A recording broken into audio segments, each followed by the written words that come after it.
together, I think it's actually harder to be friends than it is off the show. That's just my experience. I would agree with that. Well, before we go, I want to say, as a member of the LGBTQIA plus community, I am a self-respecting gay man. Yay. I know you're at yay, right? I know you're at your daughter's house now, Noelle. I just want to say the way you handle that on air, the way it all played out was like so just, and I know it's not just for air and like it's off air too, but like it was so just a class act and like A+. Like, have you heard? So I just want to say that first of all, and like, did you hear from a lot of like parents of gay children and people in the community at that point? You must have heard from a lot of parents. Oh yeah, I didn't honestly expect any kind of response, and the response I got was so huge. Like, it honestly, when I reflect back on my time on the show, I would say one of the top 5 most important things I did was actually have that conversation with Noelle on camera.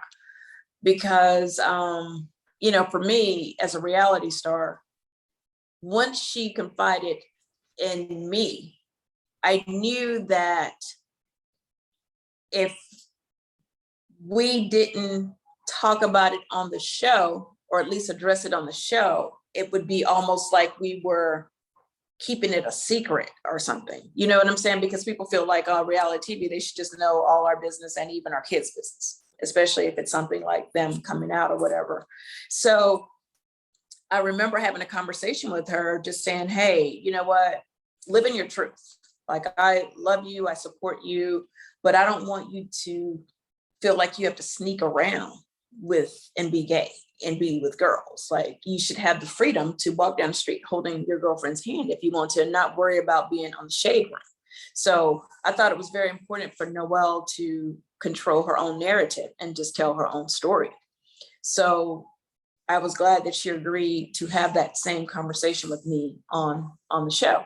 And it was one of the best things that I've done on the show, 100%. I mean, there's some other stuff, but like that one was hugely important. And I had moms, dads calling me from all over the world, it felt like, just commending me for the way I handled it. And apparently, if you have more than 1 or 2 kids, somebody's fluid in the family. So it's just a lot more common. And I had never even heard of fluid until she told me. I didn't know what it meant. You're like, what is that? Yeah, I was like, I don't know. It's so hard to keep up with all the terminology at this point. But yeah, so that was important. And I felt like I handled it the best way that I could. And I felt like, it really took a lot of pressure off Noelle. She could, be free to live in her truth and not have to worry about people, wondering, oh, well, why aren't they talking about this on the show? Like, we see her clearly out hanging out with girls and stuff, or like, whatever, how it is. So yeah, one of the best for sure. I love it. Well, thank you for sharing it on the show too. Before we go, last question. You live in LA half the time. You're there, you're busy. But in the future, if you ever went back to Housewives, would you ever consider Beverly Hills, considering you are an LA girl? Mike is working in LA. You guys are there. Say hi to Mike for me, by the way. Would you ever consider I will. RHOA? He was excited I was talking to you. He was like, oh yeah, I love them. Da, da, da. Love Mike. So yeah. Another totally honest interview. Just love him dearly. So. Yeah, for sure.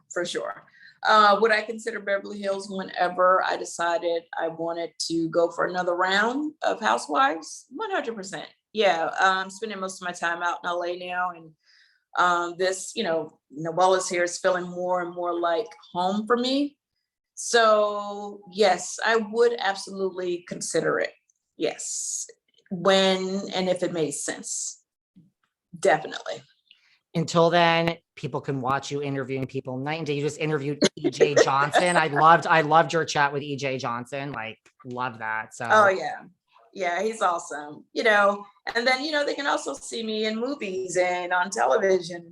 Doing different series and stuff. I'll be posting about all those different things. And then I have behind the scene projects that I'm working on, where, I want to create opportunities for other people, because, after being on television for 11 years, I'm pretty good on exposure right now. Then the housewife reruns run for the rest of our lives. So I'm on TV when I'm not even on TV. So I want to create some other opportunities to put some other people on, and me, take the producer and director chair for a while. I'm excited to venture out into that world as well. I love that. Any movies that we have, like, do you have any release dates on any of the projects? Because I know you were just doing a bunch of acting. There's a couple that I'm super excited about. I'm already I have a recurring role on a BET show called Games People Play that Karuchi's on. And I have a really cool part in a series. That's my calling. Still there. Sorry. Okay. I have a new part on a new show called Single Drunk Female. Remember Ali Sheedy from The Breakfast Club? Wait, what? Yes, Single Drunk Female. I think it comes out in January. What channel is that going to be on? I love Ali Sheedy. I know it's a Freeform. I know they were the company. So, well, Freeform. Please do, because you and Ali Sheedy, like, do you see my mouth drop open? Like, oh my God. No, I was so excited because it was like a comedy, and it was one of those like kind of dry comedy shows, and I've never done like anything like that before. And I think you'd be surprised. I did pretty well. I'm excited to see it. And then the biggest project is Lifetime. It's a movie called It's called Lockdown. And it's some heavy hitters in that as well. Lockdown, and it should be hopefully coming out January, February. So Lockdown on Lifetime is the one where I have the biggest part. So I was like, oh, wow, this is amazing. And then also there's another show called Terror Lake Drive that I'm on as well, that I just shot in Atlanta. Oh my God, you're so busy. Yeah, it's good. But and I didn't want to just be busy. I wanted to be constructive, and I wanted to spend my energy on things that I'm enjoying doing right now in this next chapter. It's like, it's one thing to start your next chapter, but then you have to be careful of what the next chapter is. I wanted this next chapter to really be all the things that I didn't have time to do in the past 11 years. Anything that I was passionate about, like even, being a part of some type of cooking show. Like, there's so many things that you guys don't get to see and get to know about me. Because I've been a part of an ensemble cast for so long. So we always had to spread it out. But now I'm in a position which I'm completely embracing, where I can do anything I want to do. I can do anything I want to do. And it feels amazing. Amazing. And really, we'll leave on this. How many people can say that after Housewives? It's no shade, but most can't. I'm going to stick with my statement. Yeah. Most can't. So you're busy and you're choosing what you want. It's like, I have options, and I think that's a great place to be in, to be able to have options and to be able to continue to work and to continue to be on television in different ways that you want to be on television, such as acting and hosting. So acting and hosting, when all of this stuff comes out in January, you can come back, you can promote anything you want. And, I always tell this to people, and I really mean this. The next time you come back, we don't have, we got it out, Cynthia. We don't need to talk about Housewives. We did it. I really mean that. The second time someone comes back, I'm like, we already did this. We can now focus on everything else. So thank you for entertaining my questions.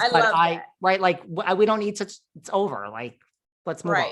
Maybe one or two questions. I'm very respectful of my past. I know this is part of my past, but I also feel like, what I really am excited to talk about is my future as well. So, yeah. And I get it. So we all do things people always want to ask about in our past, but we all evolve, and it's like time moves on. We got to talk about the present. So come back anytime. I really, really, really appreciate you coming on. Thank you. Say hi to Noelle, say hi to Mike, and we will be in touch. Thank you so much. Okay. Thank you. Great interview. I love all the questions. And this was, when we were having that conversation, like, I felt like I really wanted I just enjoyed the conversation. I wanted to give you my honesty and my truth. And I appreciate you. I really appreciate that. And tell Mike so he doesn't kick my ass now, okay? So, I will. That was him beeping in just now, so I'm gonna call him back. Tell him I said hi. Thank you. Okay, thank you. Bye. All right. Happy holidays. You too. Bye. Okay, bye-bye.